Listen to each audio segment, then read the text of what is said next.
It's because it's not made for gamers, it's made for everyone.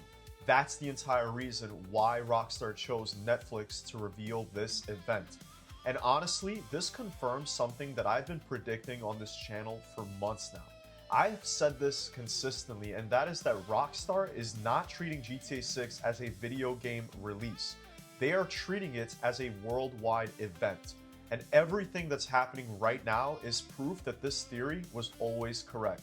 And if you enjoy videos like this, or you're really excited for GTA 6, please consider hitting that subscribe button and maybe dropping a like if you like what I talk about.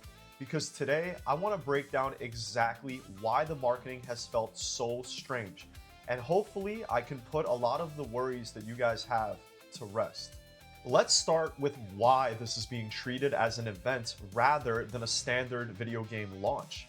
GTA 5 became the second best-selling video game of all time and generated more revenue than any movie, TV show, or book in history. And after that kind of success, this franchise essentially secured a spot that no other video game has ever occupied.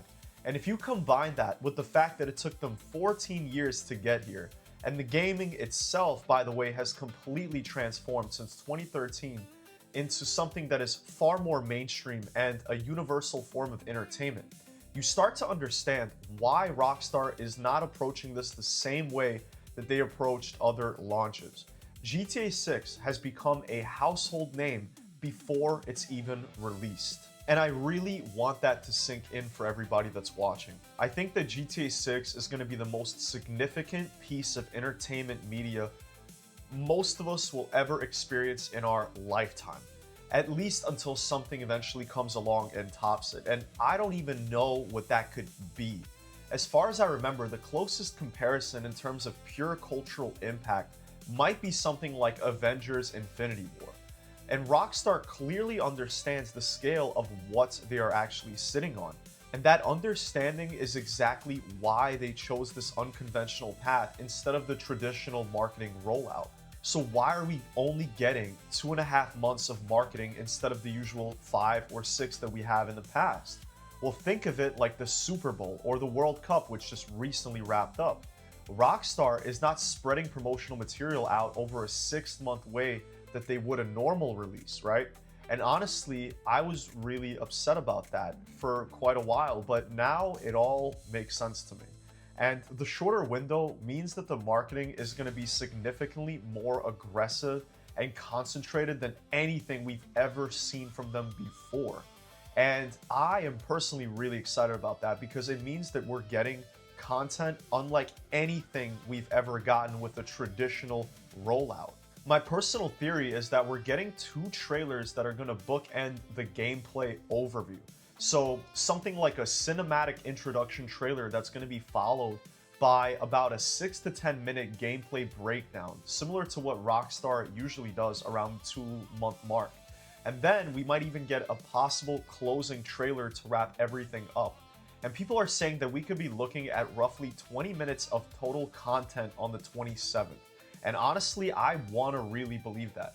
I think that we're going to get somewhere in between maybe 10 and 20 minutes of real GTA 6 footage, whatever that is going to look like, which is completely different from a scale perspective than the standard 3 or 4 minute trailer that we would normally get around this time.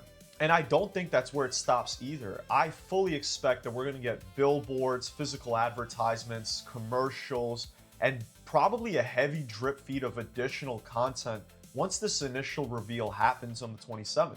I also have a theory that we might see actual in-world social media clips released as marketing, which is going to give us a glimpse into the game through a totally weird lens and different lens that we've ever seen, which I think could be a very clever move for Rockstar's point. And if you combine that with the likely additional trailers that I think the next 2.5 months are going to have, I think this is going to be some of the most aggressive marketing we've ever seen from any studio, possibly. Now let's talk about the Netflix decision itself. The reason that they chose Netflix is the same reason that any major event chooses the platform with the widest possible reach. And Netflix is arguably the biggest streaming service on the planet. And this is not just about reaching gamers. This is about reaching casual viewers and everyday people who might not otherwise seek out this kind of content. And I know people are annoyed about the whole 6-hour Netflix exclusivity window, right? But you have to think about it this way. If there's no exclusivity at all, nobody would treat the Netflix premiere as anything special, and nobody would build a watch party around it.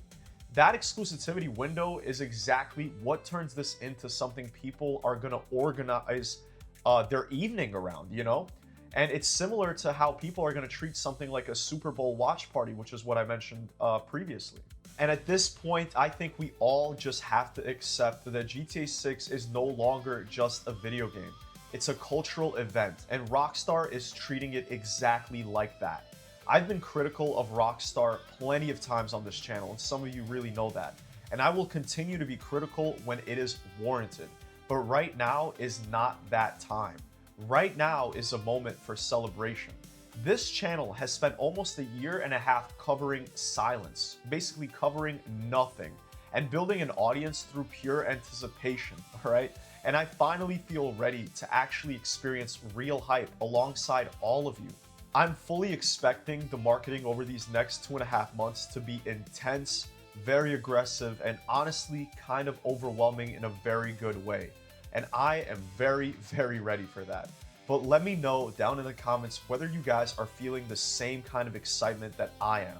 And now that we got to the end of the video, I want to just say my usual announcements, and that is that I live stream every night around 12:30, 12:45 Eastern time, and we are currently playing San Andreas for the first time and talking about GTA 6, so come hang out if that's something that sounds fun to you. We also have a Discord that's linked in the description if you want to be part of a really great community. And if you're looking to get healthier before this game comes out, I have a beginner-friendly workout program that is linked in the description as well, and it is very affordable, so I would highly suggest you guys give it a look and see what you think. Anyways, like I always say, stay healthy, stay safe, and I will see you in Vice City.